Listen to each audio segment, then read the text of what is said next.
జెండా ఎగరేయడానికి ఉర్రూతలు ఊగిస్తూ ఈ సమావేశాన్ని విజయవంతం చేసినందుకు మనస్ఫూర్తిగా మీకందరికీ ధన్యవాదాలు, కృతజ్ఞతలు తెలియజేస్తున్నా. వర్ధన్నపేట శాసనసభ్యులు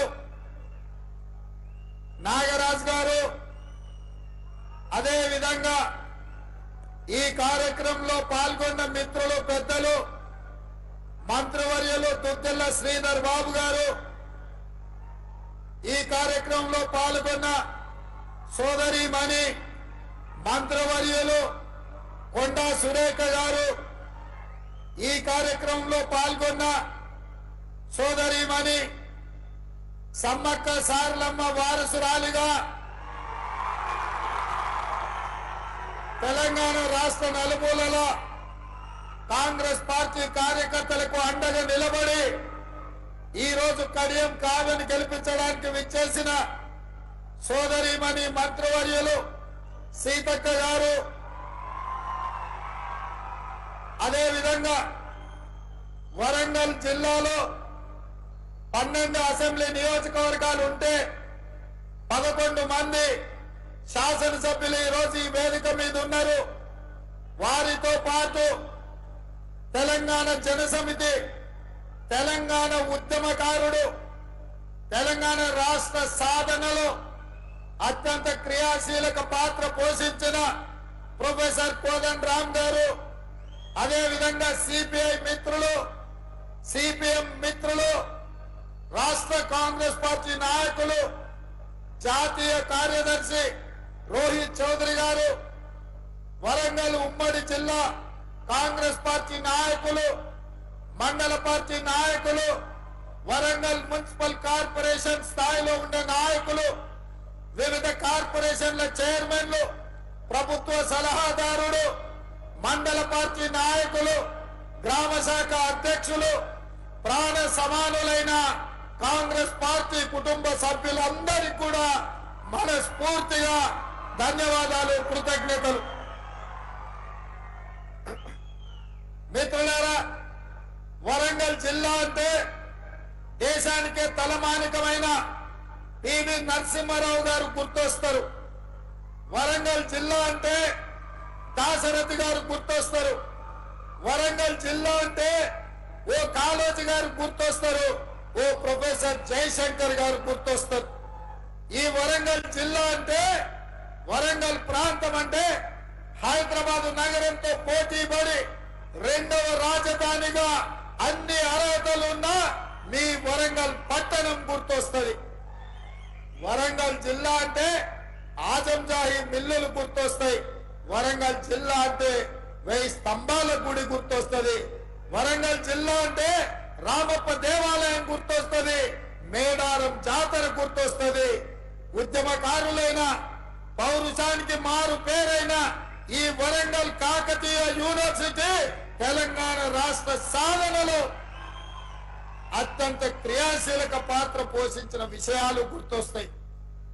మరి ఈ రోజు మిత్రులారా, మొన్న జరిగిన శాసనసభ ఎన్నికలలో పాదయాత్ర సందర్భంగా మీ అందరి దగ్గరకు వచ్చి మీకందరికి విజ్ఞప్తి చేసిన, ఈ తెలంగాణ రాష్ట్రాన్ని పట్టి పీడిస్తున్నా, తెలంగాణ రాష్ట్రాన్ని దోచుకుంటున్నా కల్వకుంట్ల చంద్రశేఖరరావు నుంచి విముక్తి కలిగించాలి అని అంటే ఈ వరంగల్ జిల్లాలో మొత్తానికి మొత్తం కాంగ్రెస్ ఎమ్మెల్యేలు గెలవాలి. అప్పుడే ఈ రాష్ట్రానికి పట్టిన చీడ పీడ విముక్తి కలుగుతుందని ఆనాడు చెప్పిన,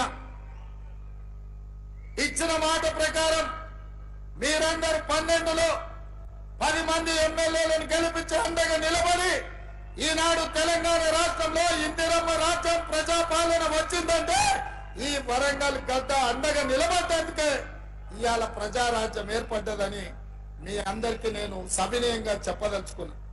మిత్రులారా, ఈనాడు అందుకే మీకు మాట ఇస్తున్నా, మా మిత్రులు వరంగల్ జిల్లా గురించి, వరంగల్ ప్రాంతం గురించి ఎస్ఆర్ఎస్పీ స్టేజ్ 2తో పాటు స్టేజ్ 3 దేవాదుల ఈ ప్రాంతంలో పెద్దలు కడియం శ్రీహరి గారి అనుభవాన్ని ఉపయోగించుకొని ప్రతి నియోజకవర్గంలో ప్రతి ఎకరాకు సాగునీటి నీళ్లను అందించే బాధ్యత తప్పకుండా ఈ వరంగల్ ఉమ్మడి జిల్లాకు ఇచ్చే బాధ్యత కడియం శ్రీహరి గారికి ఉన్న నీతి నిజాయితీతో పాటు వారి అనుభవాన్ని సంపూర్ణంగా వినియోగించుకొని మీ ఆగిపోయిన ప్రాజెక్టులను పూర్తి చేయడమే కాదు ప్రతి ఎకరాకు నీళ్లిచ్చే బాధ్యత ఈ ప్రభుత్వం తీసుకుంటుందని వేదిక మీద నుంచి తెలియజేస్తున్నా. ఇదే కాదు, ఎర్రబల్లి లాంటి చీడ పురుగులను ఓడించి ఐటీలో రాణించిన యశస్విని, అదే విధంగా ఝాన్సీ గారు, వీళ్ళందరూ అమెరికాలో ఐటీ రంగంలో రాణించి ఈ ప్రాంత ప్రజలకు అండగా నిలబడాలని ఈ రోజు మీ ప్రాంతంలో ప్రజల మధ్యలో వాళ్ళు ఉన్నారు. అందుకే మిత్రులారా, సాగునీటి ప్రాజెక్టులే కాదు, ఐటీ ప్రాజెక్టులు, అదే విధంగా ఇండస్ట్రియల్ కారిడార్ హైదరాబాద్ నుంచి వరంగల్, వరంగల్ నుంచి రామగుండం వరకు ఈ ప్రాంతంలో నేషనల్ హైవేస్ ఏవైతే ఉన్నాయో ఈ నేషనల్ హైవే ప్రాంతంలో ఇండస్ట్రియల్ కారిడార్ తీసుకొచ్చి పరిశ్రమలు నెలకొల్పి నిరుద్యోగ యువకులకు ఉపాధి ఉద్యోగ అవకాశాలు కల్పించే బాధ్యత మన ప్రభుత్వం తీసుకుంటుంది.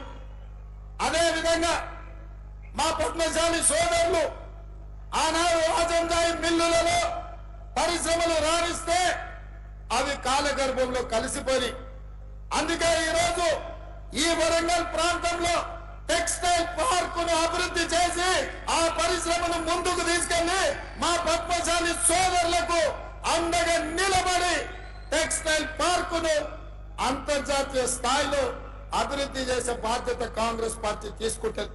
ఇదే కాదు మిత్రులారా, మిత్రుడు రాజేందర్ ఒక మాట చెప్పిండు, అన్నా మీ మాట మీద మేము గెలిచినాం, ఇవాళ ఈ వరంగల్ మొత్తం ఒక్క చిన్న సముద్రం లాగా మారిపోతుంది వానలు వస్తే. నయం కాల్వ గురించి కాదు నేను చెప్పేది, ఈ వరంగల్ పట్టణానికి 100% అండర్ గ్రౌండ్ డ్రైనేజ్ ఏర్పించే బాధ్యత. వరంగల్ అంటే పేరుకే స్మార్ట్ సిటీ కాదు, చూడడానికి చెప్పుకోవడానికి అంతర్జాతీయ స్థాయిలో పెట్టుబడులు వచ్చినప్పుడు ఒక అందమైన నగరంగా, చారిత్రాత్మకమైన నగరంగా, 1000 స్తంభాల గుడిలతో పాటు కాకతీయ సామ్రాజ్యంలో నిర్మించిన గొప్ప గొప్ప చారిత్రాత్మకమైన కట్టడాలకు పేరు తెచ్చే విధంగా, వన్నె వచ్చే విధంగా వరంగల్ పట్టణాన్ని అభివృద్ధి చేస్తాం. ఇదే కాదు, మీడియా మిత్రులారా నా మాటగా రాసుకోండి, ఈ వరంగల్ పట్టణానికి హైదరాబాద్ నగరంలో ఉన్నట్టు ఔటర్ రింగ్ రోడ్డుతో పాటు అంతర్జాతీయ ఎయిర్పోర్ట్ ఎట్లయితే ఉందో మీకు కూడా వరంగల్ కు ఔటర్ రింగ్ రోడ్డుతో పాటు మీకు ఎయిర్పోర్టును నిర్మించి సరాసరి విమానం వరంగల్ దించే బాధ్యత మా ప్రభుత్వం తీసుకుంటది. వరంగల్ పట్టణానికి మహర్దశ కల్పించే బాధ్యత నేను తీసుకుంటా అని చెప్పి మా మిత్రులకు నేను తెలియజేస్తున్నా. మిత్రులారా, సాధించిన తెలంగాణ రాష్ట్రంలో 10 సంవత్సరాలల్లో అద్భుతాలు చేసి ఉండొచ్చు, వరంగల్ నగరాన్ని మహానగరంగా మార్చుండొచ్చు. కానీ ఒక చెత్త, ఒక మురికి కూపంగా మీ వరంగల్ కు పట్టిన పెద్ద సమస్య మీ చెత్త. చెత్త ఎత్తే దిక్కులేని ప్రభుత్వం గత 10 సంవత్సరాలు ఉండే. అందుకే వరంగల్ పట్టణాన్ని పట్టి పీడిస్తున్న ఈ చెత్త సమస్యకు తొందరలోనే శాశ్వతమైన పరిష్కారాన్ని చూపించి మీకు కరీంనగర్ కు, ఖమ్మంకు కలిపి పెద్ద ఎత్తున చెత్తను సేకరించి విద్యుత్తును ఉత్పత్తి చేసి జాతీయ స్థాయిలో మంచి పేరు తెచ్చే విధంగా ఈ ప్రాంతానికి పెట్టుబడులు తీసుకొచ్చి ఈ ప్రాంత చెత్తను శాశ్వతంగా పరిష్కరించే బాధ్యత మా ప్రభుత్వం తీసుకుంటది. ఆ శాఖ కూడా, మున్సిపల్ శాఖ కూడా నా దగ్గరనే ఉంది. ఎవరికో మంత్రి కూడా చెప్పాల్సిన పని లేదు. నేనే స్వయంగా వచ్చి వరంగల్లో కూర్చొని ఈ వరంగల్ యొక్క సమస్యను పరిష్కరించే బాధ్యత నేను తీసుకుంటా. ఇవాళ నేను అడుగుతున్న మిత్రులారా, తెలంగాణకు ఉద్యమానికి వేదికైనా వేలాది మంది విద్యార్థుల ఉత్తమ బాటను నడిచి తెలంగాణ రాష్ట్రాన్ని సాధించిన కాకతీయ యూనివర్సిటీ ఈ రోజు నిర్వీర్యం అయిపోయింది. నియామకాలు లేవు. వైస్ ఛాన్సలర్ ఉంటే ఎట్లున్నాడో నేను చెప్పాల్సిన పని లేదు. అందుకే రాబోయే కొద్ది రోజుల్లో కాకతీయ యూనివర్సిటీకి కొత్త వైస్ ఛాన్సలర్ ను నియమించడమే కాదు, ఉపాధ్యాయులను అందరినీ నియమించి పేదల బిడ్డలకు నాణ్యమైన చదువును అందించే విధంగా కాకతీయ యూనివర్సిటీ ప్రక్షాళన చేసి మీకు అంతర్జాతీయ స్థాయిలో చదువులు చెప్పించే విధంగా మా ప్రభుత్వం యొక్క నిర్ణయం ఉండబోతుంది. ఎందుకంటే విద్యాశాఖ కూడా నా దగ్గరనే ఉంది మిత్రులారా. అదే విధంగా ఈరోజు విద్య, వైద్యం, అక్కడ హాస్పిటల్లో అర్ధాంతరంగా నిర్మాణం ఆగిపోయి ఉన్నాయి. హాస్పిటళ్లను పూర్తి చేసి హైదరాబాద్ కు రావాల్సిన అవసరం లేకుండా ఏ అవసరం ఉన్నా ఉత్తర తెలంగాణ మొత్తం వరంగల్కి వచ్చే విధంగా వైద్యుని కూడా రాణించి ఈ ప్రాంతంలో అభివృద్ధి చేసే బాధ్యత కాంగ్రెస్ పార్టీ తీసుకుంటుందని చెప్పి నేను ఈ సందర్భంగా తెలియజేస్తున్నా. మిత్రులారా, నిన్న మొన్న నేను చూస్తున్నా మామ అల్లుళ్ళు తోకదగిన బల్లులాగా ఎగురులాడుతున్నారు. బల్లి తోక తెగితే ఎట్లా ఎగురుతుందో మామ అల్లుళ్ళు కూడా గట్లనే ఎగురుతారు. ఇంకా అధికారం మత్తు దిగిందో లేదో నాకు అర్థం కాలే. అయ్యగారికి మరి ఫామ్ హౌస్ లో వేసిన మత్తు కూడా దిగిందో లేదో నాకు తెలియదు. అసెంబ్లీకి మాత్రం రాడు. చర్చల మీద మాట్లాడతామంటే పారిపోతాడు. ఎవరినో ఒకరిని అడ్డం పెట్టుకొని అసెంబ్లీకి రాకుండా తప్పించుకున్నాడు. అసెంబ్లీ రాని దత్తమ్మలు, బడికి రాని బడి దొంగలు లాంటి వాళ్ళు. అంతేనా? మరి అట్లాంటి బడి దొంగలు నిన్న TV9 లో పోయి కూర్చొని 4 గంటలు కూర్చున్నాడు. సిగ్గున్నది అని అడుగుతున్నా. 10 ఏళ్ళు ముఖ్యమంత్రి చేసిన ప్రతిపక్ష నాయకుడు అసెంబ్లీకి రాకుండా, సమస్యల మీద మాట్లాడకుండా, ప్రభుత్వానికి సలహాలు ఇవ్వకుండా గత ప్రభుత్వంలో జరిగిన దోపిడీని ప్రశ్నించి అంగిలాగు ఊడదీస్తామని అసెంబ్లీలో మా కళ్ళలకు చూసే ధైర్యం లేక పారిపోయి TV9 లో కూర్చొని నిన్న ప్రగల్భాలు మాట్లాడుతున్నాడు. ఆయన మెదడును రంగరించి ఆయన రక్తాన్ని దారపోసి కాళేశ్వరం కట్టిండంట. దద్దమ్మ, నువ్వు అట్లా కట్టినవో లేవో ఇట్లా కూలిపోయింది. ఇంతకంటే ప్రపంచంలో దివాలగాడు ఎవడని ఉంటాడా అని నేను అడుగుతున్నా. కాళేశ్వరం డిజైన్ వేసినప్పుడు తీసినవా, దిగినప్పుడు దించినవా అని నేను అడుగుతున్నా. రాపోదాం. ఇప్పుడు కూడా మా శ్రీధర్ బాబు గారి నియోజకవర్గమే మంతన్నిలోనే కాళేశ్వరం ఉంది. చిన్న కాళేశ్వరం, కాళేశ్వరం కలిసిపోదాం. సూటిగా సవాలు విసురుతున్న కేసీఆర్, నువ్వు కట్టిన అద్భుతం ఏందో, ఈ అద్భుతం తెలంగాణకు ఏ రకంగా ఉపయోగపడుతుందో మేమందరం వస్తాం. ఆమె కూర్చుందాం, నిపుణులను పిలిపిద్దాం, మేధావులను పిలిపిద్దాం, తెలంగాణ సమాజాన్ని ఆహ్వానిద్దాం. అన్ని ప్రభుత్వమే ఏర్పాటు చేస్తుంది. నీకు దమ్ము, ధైర్యం, నీతి, నిజాయితీ, చిత్తశుద్ధి ఉంటే రా కాళేశ్వరం పోదాం. అడిగేటోడు నీవోడే, చూపించేటోడు నీవోడే. నీ సొల్లు పురాణం అంతా 4 గంటలు చెప్తున్నావు కదా. నువ్వు కట్టింది అద్భుతమైతే కాళేశ్వరం దగ్గరనే చర్చ పెడదాం రా. 1,00,000 కోట్లు ఖర్చు పెట్టి కట్టిన కాళేశ్వరం కూలింది. మేడిగడ్డ మేడి పండైంది, సుందిల్ల సున్నమైంది, అన్నారం ఆకాశంలో కలిసిపోయింది. ఇది ఆ సన్నాసి చేసిన గొప్ప పని. 10 ఏళ్ళు ఇస్తే గది కట్టింది. అదే మా కాంగ్రెస్ పార్టీ అధికారంలో ఉన్నప్పుడు, స్వతంత్రం వచ్చినప్పుడు పండిత్ జవహర్లాల్ నెహ్రూ గారు నాగార్జున సాగర్ కట్టిండు. ఎట్లుందో ఒక్కసారి చూడు. అదే మా పార్టీ అధికారంలో ఉన్నప్పుడు శ్రీశైలం కట్టినాం, శ్రీరామ్ సాగర్ కట్టినాం, కల్వకుర్తి కట్టినాం, భీమా కట్టినాం, నెట్టంపాడు కట్టినాం, జూరాల కట్టినాం, శ్రీహరి గారు మొదలుపెట్టిన దేవాదుల కట్టినాం. మేం కట్టిన ప్రాజెక్టులు ఎట్లున్నాయో ఒక్కసారి వచ్చి చూద్దాం రా. నువ్వు కట్టిన కాళేశ్వరం ఎట్లేడుస్తుందో ఒక్కసారి చూసొద్దాం. అందుకే ఈరోజు ఇక సన్నాసి గురించి ఎంత చెప్పినా సచిన పామే. సచిన పావును ఏం కొడతామయా? ఇవాళ టీఆర్ఎస్ కే నన్ను డిపాజిట్ వచ్చే పరిస్థితి ఉందా? కాబట్టి ఇవాళ టీఆర్ఎస్ కాదు, ఏనుగులం తినేటోడు పోయిందంటే పీనుగులం తినేటోడు వచ్చింది అన్నట్టుగా మోడీ తయారైండు. వీళ్ళిద్దరు తోడు దొంగలే. వీళ్ళిద్దరు తోడు దొంగలు గూడు పుటాని తెలంగాణ మీద కుట్ర చేశారు. 10 ఏళ్లు కేసీఆర్ ఎవరు గెలిచినా ఢిల్లీలో మోడీకే తాకట్టు పెట్టాను. వీళ్ళిద్దరిని వేరువేరుగా చూడలేం. వీళ్ళిద్దరు నాణానికి బొమ్మ బొరుసులాంటోళ్ళు. వీళ్ళిద్దరు కలిసికట్టుగా తెలంగాణకు అన్యాయం చేసిన వాళ్ళు. అందుకే డిసెంబర్ లో జరిగిన ఎన్నికల్లో చంద్రశేఖరరావుకు బుద్ధి చెప్పిండ్రు. ఇవాళ మే నెలలో జరగబోయే ఎన్నికల్లో నరేంద్ర మోడీకి గుణపాఠం చెప్పాలి.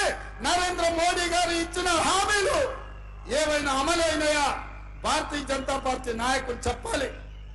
ఇవాళ నేను అడుగుతున్న బీజేపీ నాయకులను, ప్రచారానికి వస్తున్న నేతలను, ఆనాడు నరేంద్ర మోడీ చెప్పిండు ప్రతి సంవత్సరం 2 కోట్ల ఉద్యోగాలు ఇస్తా అన్నాడు. 10 ఏళ్ళైంది ప్రధానమంత్రి అయి 20 కోట్ల ఉద్యోగాలు ఇవ్వాలి. నేను అడిగిన ప్రశ్నకు 7,21,680 ఉద్యోగాలు ఇచ్చినామని పార్లమెంట్ లో సమాధానం ఇచ్చాడు. ఇస్తాన 20 కోట్ల ఉద్యోగాలు ఎక్కడా, ఇచ్చిన 7 లక్షల ఉద్యోగాలు ఎక్కడా అని చెప్పి నరేంద్ర మోడీ గారిని నేను అడుగుతున్నా. నరేంద్ర మోడీ గారు రైతులకు మాట ఇచ్చిండు. రైతుల ఆదాయాన్ని 2 చేసి ఆత్మహత్యలు ఆపుతా అని. ఆత్మహత్యలు ఆపలేదు, ఆదాయం పెరగలేదు.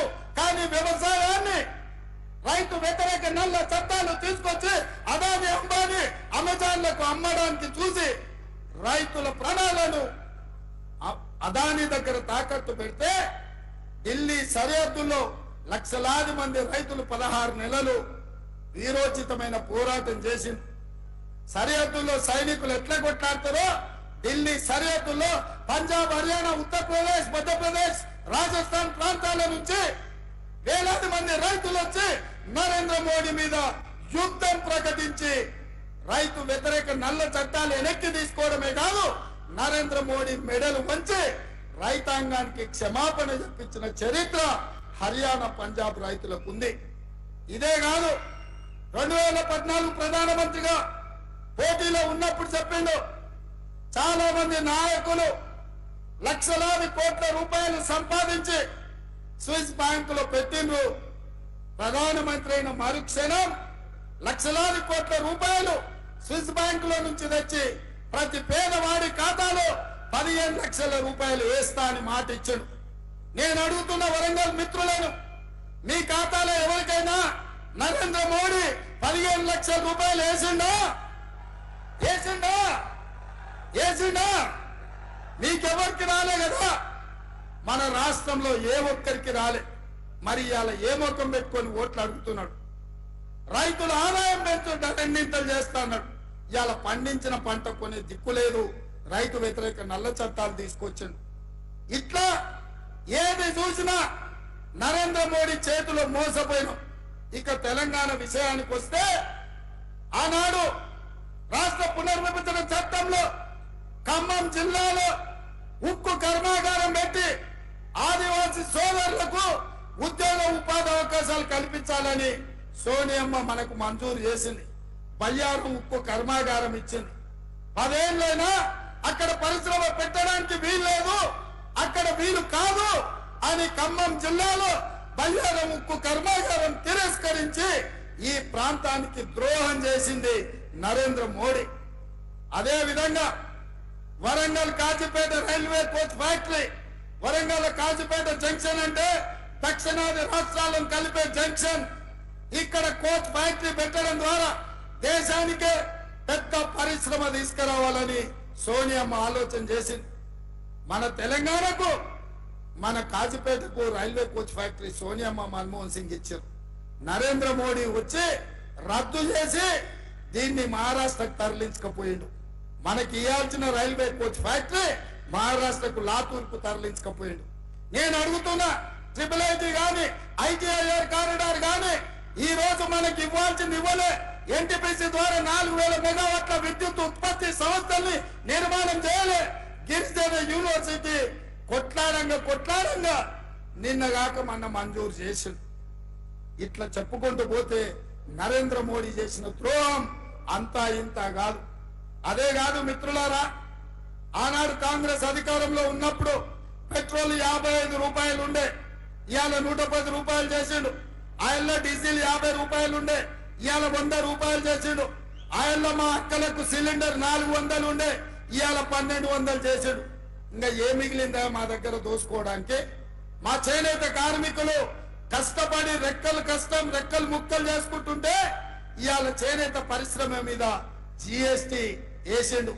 అగ్గిపెట్టే సబ్బు బిల్ల, ఆఖరికి వాళ్ళు దేవుడి భక్తులమంటారు, అగరబత్తీలను కూడా వదిలే అగరబత్తీల మీద కూడా జిఎస్టి వేసాడు. ఇంతకంటే దుర్మార్గమైన భక్తుడు ఎవడని ఉంటాడా ఈ దేశంలో అని నేను అడుగుతున్నా. ఇవాళ అన్ని పోయినాయి, చేసింది లేదు, చెప్పుకునేటందుకు లేదు, చెప్తే నమ్మేటోడు లేడు. అందుకే పిచ్చి పట్టుకుంది బీజేపీ వాళ్లకు. మత పిచ్చి ప్రజల మధ్యలో, భాష మధ్యలో, ప్రాంతాల మధ్యలో చిచ్చు పెట్టి విభజించి ఎన్నికల్లో నిగ్గాలి అని ఆలోచన చేస్తారు. అట్లయినా వాళ్ళకి ఇది ఎవరు దొరికినా ఈ నుంచే మీరు బండకేసి కొట్టిన ఆయన దొరికిండు అరూరు రమేష్. ఎవరే ఆయన? మీ భూములు మింగిన అనకొండ కాదా? ఊరూర్లో భూములు ఆక్రమించుకున్నాడు కాదా? అంగి మార్చి, రంగు మార్చి, జెండా మార్చి వస్తే ఈ వరంగల్ ప్రజల అమాయకులు గుర్తుపడతారా? ఏ రూపంలో వచ్చినా, ఏ SMS వచ్చినా అరూరు రమేష్ బండకేసి కొట్టేది గ్యారంటీ. ఈ అనకొండ అంతు చూసేది గ్యారంటీ. ఇవాళ భూములు ఆక్రమించుకునే ఆరూరు రమేష్ కావాలన్నా పేద ప్రజలకు వైద్యం అందించి డాక్టర్ గా చదువుకొని రాణించి కరీం సిఆర్ నుండి నీతి నిజాయితీని వారసత్వంగా తీసుకొని పేదలకు సేవలు అందించాలన్న ఆలోచనతోని ఇవాళ ఒక ఆడబిడ్డ మీ ముందుకు వచ్చింది. ఇవాళ కాంగ్రెస్ పార్టీ సిఆర్ గారు టికెట్ అడగలే. నేను ఈ వేదిక మీద నుంచి స్పష్టంగా చెప్పదలుచుకున్న ఈ రాష్ట్ర ప్రజలకు, సిఆర్ గారు కాంగ్రెస్ ను సంప్రదించలే. నేనే స్వయంగా సిఆర్ గారి దగ్గరికి మా పెద్దల్ని పంపించిన. ఎందుకంటే ఈ ప్రభుత్వంలో నిజాయితీ కలిగిన ప్రజలకు చిత్తశుద్ధితో సేవ చేసే నాయకులు నా వెంబడి ఉంటే నా గౌరవం, పార్టీ గౌరవం పెరుగుతుందని సిఆర్ గారిని కాంగ్రెస్ లోకి తీసుకురండి, చదువుకున్న డాక్టర్ కావ్యను ఎంపీని చేద్దామని చెప్పి ప్రతిపాదన నేను పంపించిన. మన ప్రతిపాదన మీద కడియం సిఆర్ గారు ఆలోచన చేసి ఈ రోజు ఒక నిర్ణయం తీసుకున్నారు. నాకు తెలిసి వారు నిర్ణయం తీసుకోకపోతారేమో, కానీ బీజేపీ రూమర్లో ప్రజాస్వామ్యానికి ఒక ప్రమాదం పొంచి ఉన్నది.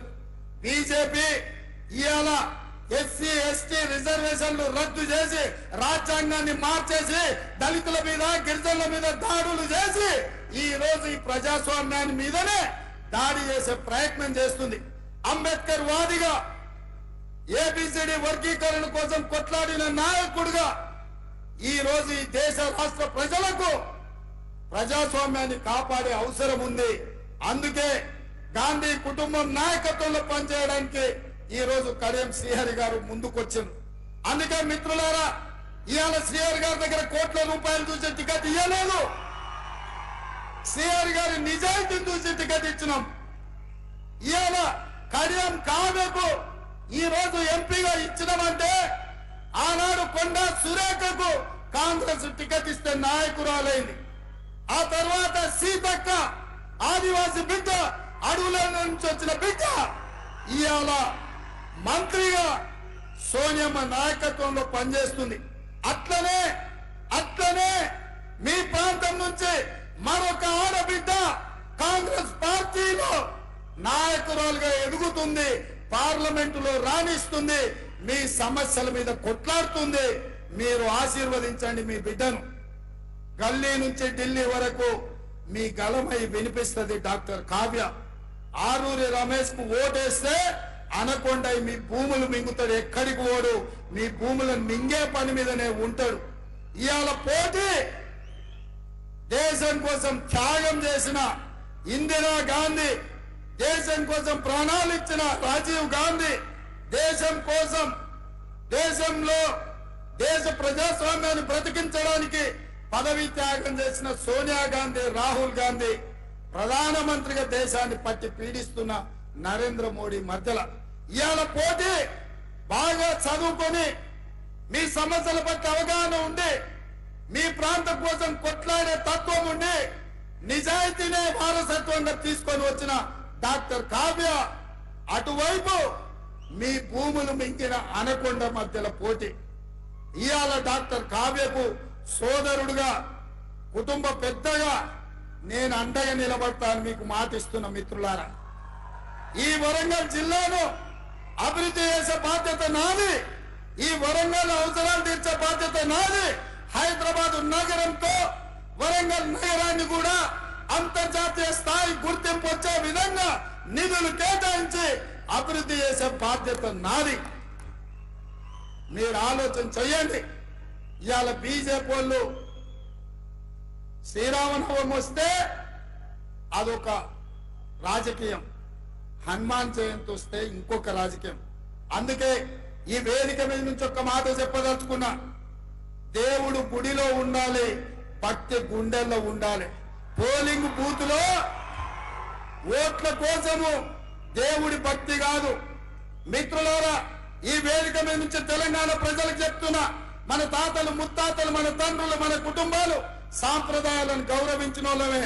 అందుకే దేవుడిని గుడిలో పెట్టినాం, భక్తిని గుండెల్లో పెట్టుకొని ఈ రోజు పూజలు చేసినాం. అందుకే మిత్రులారా, దేవుడి పేరు మీద చిచ్చు పెట్టి ఓట్లు కొల్లగొట్టాలనేటోళ్లకు గుణపాఠం చెప్పాలి. అప్పుడే మన ప్రాంతం యొక్క చైతన్యం ప్రజలకు చేరుతుందని చెప్పి నేను సవినయంగా మీకు అందరికీ విజ్ఞప్తి చేస్తున్న మిత్రులారా. అందుకే మిత్రులారా, ఈ రోజు జరగబోయే పరిణామాలు, రాబోయే తీర్పు ఈ వరంగల్ నుంచే మొదలవ్వాలి. నేను అందుకే మిమ్మల్ని అడుగుతున్నా. నిన్నగాక మొన్న హరీష్ రావు గారు ఒక మాట అన్నాడు, రైతు రుణమాఫీ చెయ్యి, రైతు రుణమాఫీ చేస్తే రాజీనామా చేస్తా అన్నాడు. నేను ఈ వేదిక మీద నుంచి మాట ఇస్తున్నా. రామప్ప దేవాలయం శివుడి సాక్షిగా, సమ్మక్క సారలమ్మ సాక్షిగా, 1000 స్తంభాల గుడి సాక్షిగా, అక్కడి సూర్యుడు ఇక్కడ ఉదయించిన, భూమి ఆకాశం తిరగబడ్డా, తుఫానులు వచ్చినా, భూకంపం వచ్చినా, భూమి బద్దలైనా, నేను మాట ఇస్తున్నా, 15 ఆగస్టు లోపల తెలంగాణ రైతాంగానికి 15 ఆగస్టు లోపల తెలంగాణ రైతాంగానికి 2 లక్షల రూపాయల రుణమాఫీ చేసి తీరుతా. హరీష్ రావు అన్నావు కదా సిద్దిపేటకు రాజీనామా చేస్తా అని. రాజీనామా పత్రం జేబులో పెట్టుకో. 15 ఆగస్టు నాడు నీతో మాట్లాడతా బిడ్డ. మాట మీద ఉండాలి. నీ మామలాక మాట ఇచ్చి మాట తప్పి దళితుని ముఖ్యమంత్రి చేస్తా, లేకపోతే తలకాయ నరుకుంటాని తలకాయ లేని మాటలు మాట్లాడతాం అనుకుంటున్నావేమో. 15 ఆగస్టు నాడు నీతో మాట్లాడతా. దేశానికి స్వతంత్రమే కాదు,